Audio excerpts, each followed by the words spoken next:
The storm clouds rolled over Willow Creek like a grey curtain being drawn across the sky, dimming the valley in a heavy stillness. That usually came before trouble that Lily Marston had no intention of meeting. She'd come to the riverside only for a moment of quiet, after a long week of working at the clinic, needing air, needing a place where no one asked her to be strong or patient or endlessly composed. She dipped her bare feet into the cold river, shivered and hugged her arms around herself, wishing the world would slow down long enough to let her breathe. She didn't even hear the approaching horse until it was nearly beside her, splashing mud at the river's edge and shaking droplets across the hem of her skirt. She looked up sharply and froze. Standing there astride a chestnut stallion was the man she'd been trying to avoid for weeks, Colton Hayes, the rancher known for his quiet strength, unmistakable presence, and the kind of soft-spoken confidence that made even the most stubborn cattle obey. His hat was soaked from the earlier drizzle, his shirt rolled halfway up his forearms, and those clear, steady eyes were fixed right on her with a concern that made her heart knock in her chest. "Lily," he said, voice low, gentle, "you're sitting awful close to that water, with a storm coming in." She looked away quickly and forced a smile. "I'm fine, Colton. You don't have to worry about me."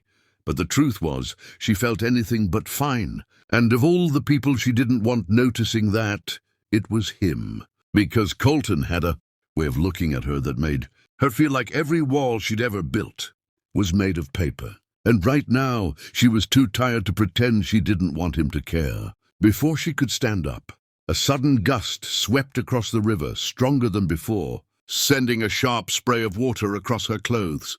She gasped and stumbled, one foot sliding into the mud, the other plunging into the cold river as a wave slapped against her knees.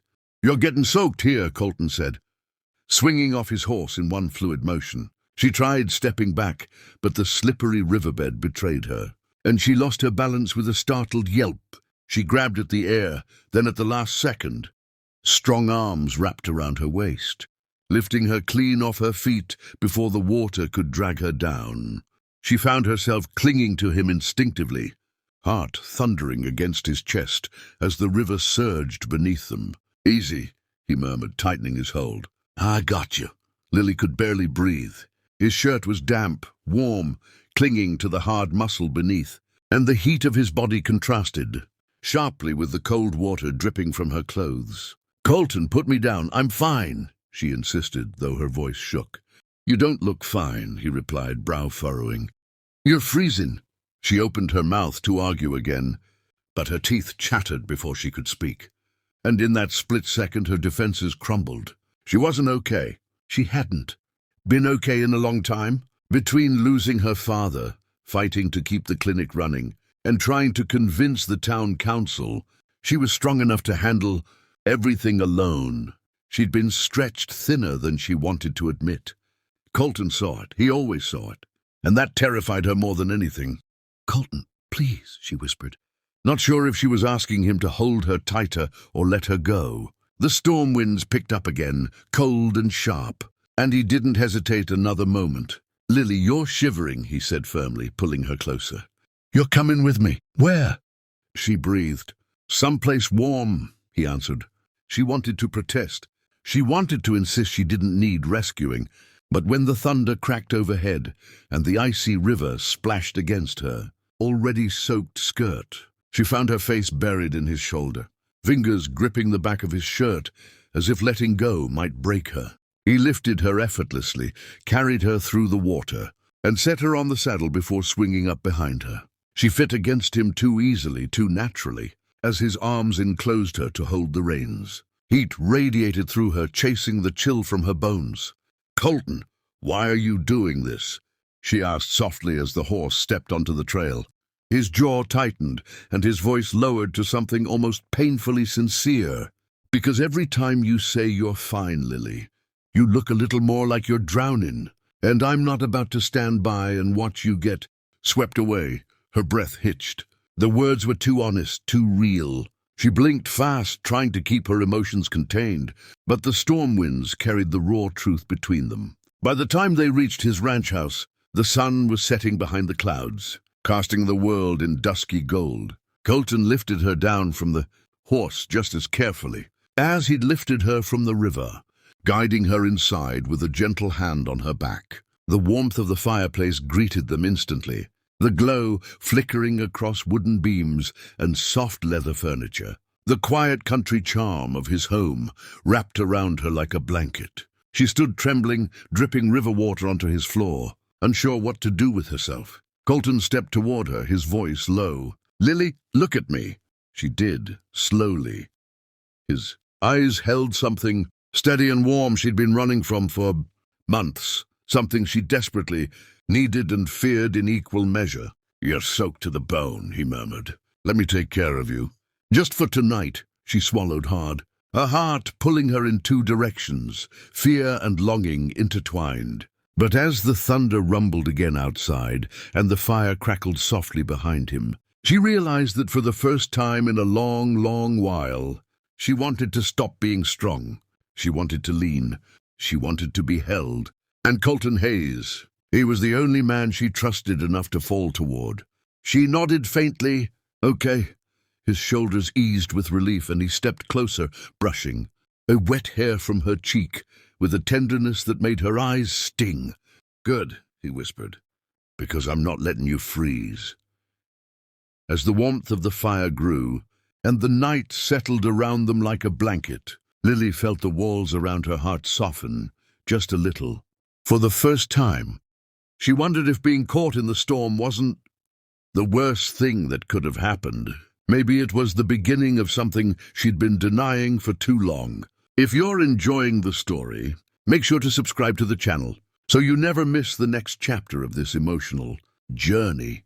The fire crackled softly in Colton's cabin, sending warm light flickering across the rough wooden floor and the thick quilt he draped gently over Lily's shoulders. She sat on the couch, still trembling slightly as the last of the cold left her skin, watching him move with a quiet confidence that made her chest ache with something she hadn't felt in years: safety. Colton crouched in front of her, rubbing her hands between his much larger ones, warming them slowly, patiently, as though he had all the time in the world. "You scared me out there," he murmured, eyes lifting to hers. "I didn't like the way you were shivering by that water. Didn't like seeing you alone." She swallowed, her voice soft. "I didn't mean to worry you." "You always mean to hide," he corrected gently. "That's different." She looked away, her throat tightening. It was true. She'd been hiding. From grief, from expectations, from the ache of trying to carry more than she could. "Colton, I don't want to be a burden to anyone." His hands stilled, and when he spoke, his voice held a deep, undeniable sincerity.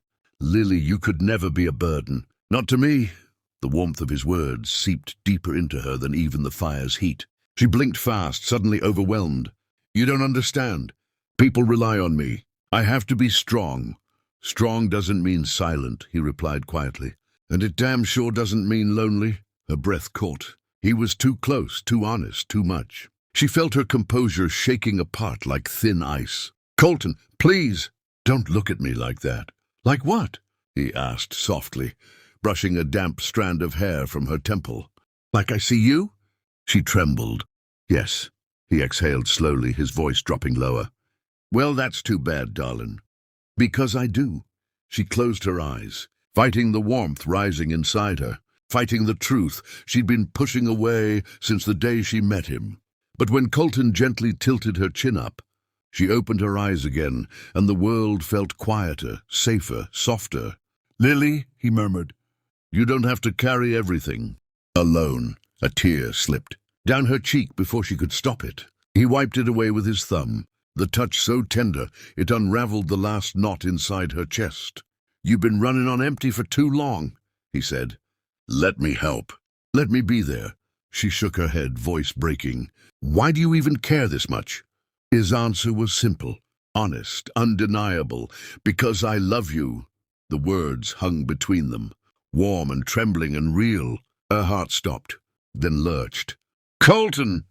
she whispered, barely able to breathe. He didn't rush her, didn't push. He simply held her gaze with steady patience, as though he'd been waiting his whole life for her to hear him. "I know you're scared," he said softly. "I know you've lost more than anyone should. But loving someone isn't weakness. Letting someone in, that takes real strength." Lily stared at him, her breath shaking, her heart feeling too big for her ribs. "I don't know how to." "Let go," she whispered. "Then let me show you," he murmured. He pulled her gently into his arms, his warmth enveloping her completely. She melted against him, sinking into the safety of his embrace, feeling the world quiet around them. His arms wrapped around her back, holding her together when she finally felt herself coming undone. For the first time in months, maybe years, Lily allowed herself to break, allowed herself to cry, allowed herself to be held. Colton didn't say a word. He just held her, his thumbs brushing slow circles on her back, grounding her, warming her, anchoring her to something real and steady. When her tears finally subsided, she felt lighter than she had in ages, as though a weight had been lifted from her shoulders. Colton pressed a soft kiss to the side of her head, whispering into her hair. "You're not alone anymore, Lily, not tonight. Not ever, if you'll let me stay." She pulled back to look at him, her eyes still wet, but glowing with a fragile hope she hadn't felt in years. "Colton, I'm scared," she admitted. "So am I," he confessed, brushing his thumb across her cheek. "But I'd rather be scared with you than safe without you." Something inside her cracked open, soft, warm, irrevocable. "Colton," she whispered, I think I love you too." His breath caught, and for the first time, she saw a flicker of vulnerability in his eyes. "You do?" She nodded, a trembling smile forming. "Yes, I just didn't know how to say it until now." Relief flooded his features, and he pulled her into another embrace, holding her as though she were something precious. "Thank God," he murmured. She laughed softly, the sound breaking the last of the tension between them. The storm outside had quieted, leaving behind a soft drizzle tapping against the windows. The fire's warm glow wrapped around them as Colton lifted her chin and kissed her, slow, gentle, full of everything he'd felt for her, but never pushed. It wasn't a kiss of desperation. It was a promise, a beginning. When they finally parted, Lily rested her forehead against his, breath trembling. "Colton, thank you for finding me, for caring." "Always," he whispered back. "I'll keep you warm every night you let me." She smiled, leaning into him again as the fire crackled, and for the first time in a long time, she felt whole, safe, loved, warmed not by the flames but by him. And somewhere deep inside, she knew that this storm, this night, this unexpected rescue, had changed everything. If you want more emotional Western love stories just like this one, make sure to subscribe to the channel. Your support helps bring each new chapter to life.